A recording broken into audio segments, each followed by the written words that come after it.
எல்லாருக்கும் வணக்கம். லாங் கேப்புக்கு அப்புறம் தான் ஒரு வீடியோ போட்டிருக்கிறேன். மார்னிங் 10:00 அப்புறம் எடுத்த வீடியோ தான். மார்னிங் பிரேக்ஃபாஸ்ட்லாம் முடிச்சுட்டு கிச்சன் கிளீனிங் பண்ணிவிட்டு அதுக்கப்புறம் எடுத்த விலாக் தான் உங்ககிட்ட ஷேர் பண்ணியிருக்கிறேன். கிச்சனில் எப்படி நம்ம மேக் ஓவர் அது இதுன்னு பண்ணுறோமோ அதே மாதிரி நம்ம சேஞ்ச் பண்ண வேண்டிய விஷயம் சின்ன சின்ன இந்த மாதிரி பொடிகள்லாம் நம்ம வீட்டிலேயே அரைச்சி வைக்க வேண்டியது ரொம்பவே முக்கியம். பேக்கெட் பவுடர் வந்து ஏதாவது ஒரு எமர்ஜென்சிக்கு வேணால் நம்ம வாங்கிக்கலாமே தவிர்த்து மற்றபடி இந்த மாதிரி மல்லிப்பொடி, மிளகாய் பொடி, மஞ்சள் பொடி, பெருங்காய பொடி, சாம்பார் பொடின்னு எல்லாத்தையுமே நம்ம மசாலா ஐட்டங்கள்லாம் கரம் மசால்னு எல்லாமே வீட்டில் அரைச்சி வைக்கிறதா ரொம்பவே நல்லது.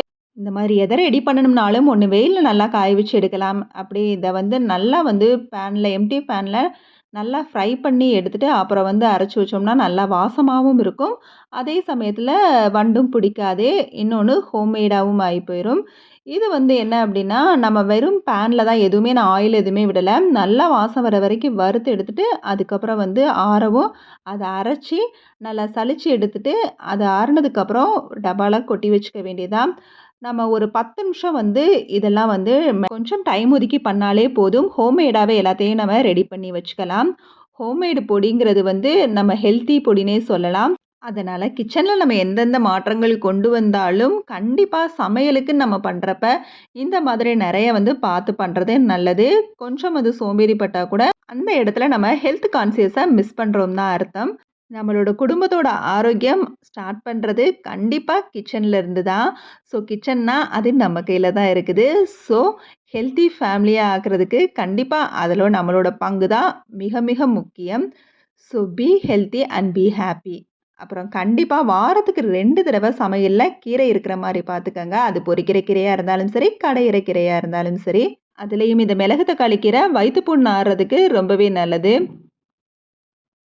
அடுத்ததா பில்லோஸ் நம்ம ரெகுலராக வந்து யூஸ் பண்ணுற பில்லோஸை வந்து கிடைக்கிற நேரத்தில் ஒரு 2-3 மந்த்ஸ்க்கு ஒன்ஸாவது இந்த மாதிரி வெயிலில் போட்டு எடுத்துருங்க.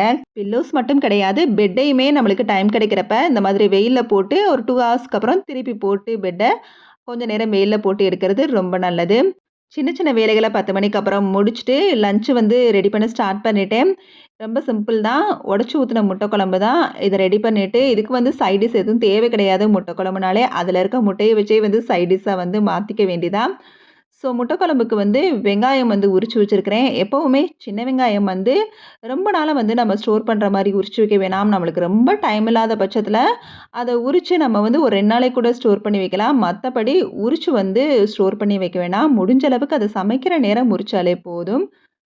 ஸோ ரொம்ப டைம் இல்லாத நேரத்தில் தான் காலையில் வந்து ரொம்ப ஏர்லியராக கிளம்பணும் அப்படிங்கிற தாட் இருக்கிறப்ப மட்டும்தான் நான் வந்து சின்ன வெங்காயம் வந்து உரித்து வச்சு 2 நாளைக்கு ஸ்டோர் பண்ணிடுவேன். அதே மாதிரி இஞ்சி பூண்டு பேஸ்ட்டுமே அதிகமாக நான் ஃப்ரெஷ்ஷாக தான் அரைச்சி யூஸ் பண்ணுவேன். ஃப்ரெஷ்ஷாக அரைச்சி யூஸ் பண்ணுறப்ப கொஞ்சம் மீந்ததுன்னா அதை மறுநாள் சமையலுக்கு யூஸ் பண்ணிடுவேன். ஸோ அதை வந்து அரைச்சி ஸ்டோர் பண்ணி வைக்க மாட்டேன்.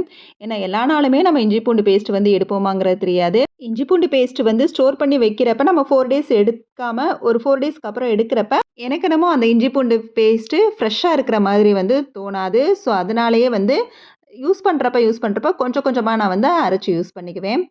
அதே சமயம் அது கொஞ்சம் மீந்ததுனா கூட மறுநாளே அதை வந்து அதுக்கு தகுந்த மாதிரி ஏதாவது சமையல் செஞ்சு காலி பண்ணிடுவேன். முட்டை குழம்புக்கு ஒரு பேனில் எண்ணெய் ஊற்றி வெங்காயம், கருவேப்பிலை, வத்தல், பட்டை, கிராம்பு, அன்னாச்சிப்பூ, சீரகம், கசகசா, சோம்பு இதெல்லாம் நல்லா வறுத்தெடுத்துட்டு நல்லா ஆறுனதுக்கப்புறம் தேங்காயோடு அதை அரைச்சி பேஸ்ட் ஆக்கிக்கலாம். இப்போ ஒரு பேனில் எண்ணெய் ஊற்றி கடுகு, வெங்காயம், கருவேப்பிலை போட்டு தாளித்து ஒரு தக்காளி போட்டு நல்லா வதக்கிக்கலாம். அதுக்கப்புறம் அரைச்சி பேஸ்ட் அதோடு சேர்த்து கொஞ்சமாக குழம்பு மசால் தூளையும் சேர்த்து தேவையான அளவு உப்பு போட்டு நல்லா வதக்கி விட்டுக்கலாம். ஒரு 5 நிமிஷம் அது எண்ணெயிலே வதங்கட்டும். அதுக்கப்புறமா நம்ம மிக்சர் ஜார்லேயே நல்லா தண்ணி அலசி ஊற்றி குழம்புக்கு தேவையான அளவு தண்ணி சேர்த்துக்கலாம். குழம்பு வேகிறதுக்குள்ளே நம்ம கவுண்டர் டாப்பில் இருக்கிறதெல்லாம் வந்து க்ளீன் பண்ணிடலாம்.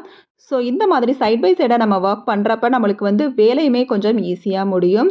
இதில் வந்து நான் முட்டையை உடச்சி தான் ஊற்ற போகிறேன். இதே மெத்தடில் வந்து நம்ம முட்டையை வேக வச்சுட்டு கடைசியாக இந்த முட்டையை வந்து இதோட சேர்த்துக்கலாம். நான் இப்போ குழம்பு நல்லா ரெடியானதும் நல்ல கன்சிஸ்டன்சி வந்ததுக்கப்புறமா கடைசியாக வந்து முட்டையை உடச்சி ஊற்றி கொஞ்ச நேரம் மூடி போட்டு வேக வச்சிடுறேன். சூப்பராக முட்டை குழம்பு வந்து ரெடி ஆயிரும். உடச்சி ஊற்றின முட்டை குழம்புக்கும் கண்டிப்பாக நம்ம வேக வச்சு போடுற முட்டை குழம்புக்கும் கண்டிப்பாக நல்லாவே டிஃப்ரென்ஸ் தெரியும். டேஸ்ட் வைஸ் ரொம்பவே வித்தியாசம் தெரியும்.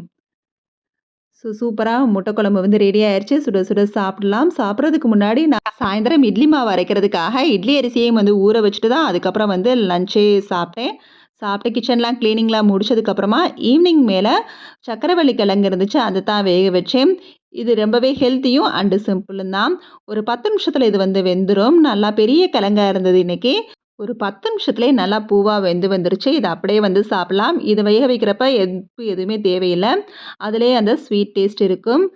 ஸோ சாப்பிட்டு முடிச்சுட்டு கொஞ்சம் டீக்ளட்டரிங் ஒர்க் இருந்துச்சு. ஸோ அதுதான் பண்ணிகிட்ருக்கிறேன். கிச்சன்ல நம்ம ரொம்ப நாளா வந்து ஈயப்பாத்திரம் வந்து யூஸ் பண்ணக்கூடாது. ஈயப்பாத்திரம் வந்து நான் ரொம்ப நாளா யூஸ் பண்ண பாத்திரங்கள்லாம் வந்து இப்ப காலி பண்ணிக்கிட்டுருக்கிறேன். ஸோ இதெல்லாம் வந்து உடனே நான் வந்து ஸ்டோர்ல வந்து போட மாட்டேன். இப்போதைக்கு ஒரு 2 பை அளவு வந்து பிரிச்சு வச்சிருக்கிறேன்.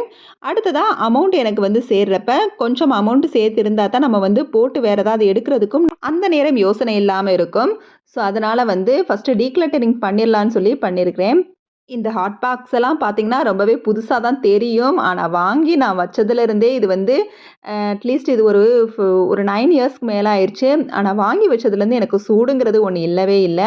இதெல்லாம் ஆக்சுவலா பிராண்டட் தான். பட்டர்ஃப்ளை பிராண்டட் தான். இதுவுமே மில்டன் பிராண்டு தான். பட் எதுவுமே வந்து ஹாட் வந்து இருக்கிறதே இல்ல.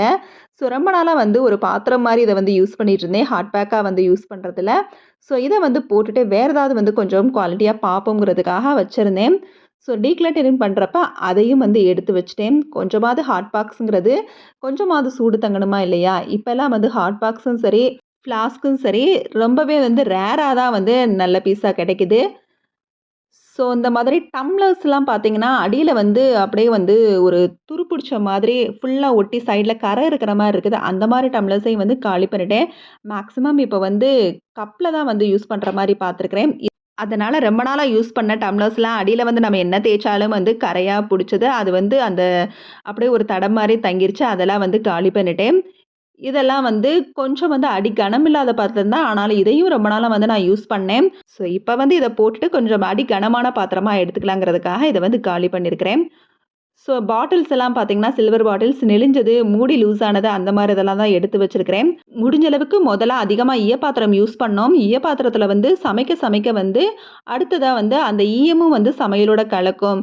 ஸோ நம்ம எல்லாமே நம்ம வயித்துல தான் போகுங்கிற மாதிரி வந்து நெறைய வந்து இப்ப சொல்றாங்க. ஸோ ஈயப்பாத்திரம் யூசேஜ வந்து குறைச்சுக்கலாம் அப்படிங்கிற மாரி பழைய ஈயப்பாத்திரத்தலாம் வந்து கொஞ்சம் கொஞ்சமா டீக்ளட்டரிங் பண்ணலான்னு சொல்லி இப்ப இருந்து கொஞ்சம் கொஞ்சமா ஸ்டார்ட் பண்ணிட்டேன். இவ்வளோதான் இந்த வீடியோ. இதோட இந்த வீடியோ முடியுது. கண்டிப்பா ஏதாவது ஒரு விஷயம் உங்களுக்கு யூஸ்ஃபுல்லா இருந்திருக்கும்னு நம்புறேன். ஏதாவது நிறை, குறை இருந்தா கண்டிப்பா கமெண்ட்ல சொல்லுங்க. இந்த வீடியோ பிடிச்சிருந்தா லைக் பண்ணி, ஷேர் பண்ணி, கமெண்ட் பண்ணுங்க. Okay, bye. தேங்க்ஸ் ஃபார் வாட்சிங்.